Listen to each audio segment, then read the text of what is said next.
scendo? Ah, già, ce l'ho raccolta. Pesce nevrote, perfetto. Il grano devo ancora pesce. Ah, pazienza. Intanto coltiviamo. Ah no, ecco il grano, stanno già crescendo. Perfetto. Adesso però voglio coltivare io.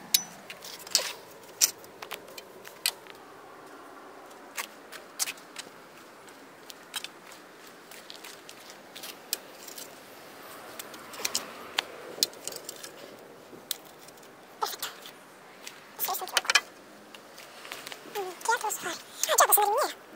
Oddio, quanto mesa! Ah, questa qua c'è l'officina. Ah, c'è anche un po' di roccia! Perfetto, l'ho preso. Vabbè, allora... Ah, c'è una finestra, andiamo. Scusate, ce l'ho. C'è qualcuno che si nasconde. Perfetto. Adesso... Andiamo.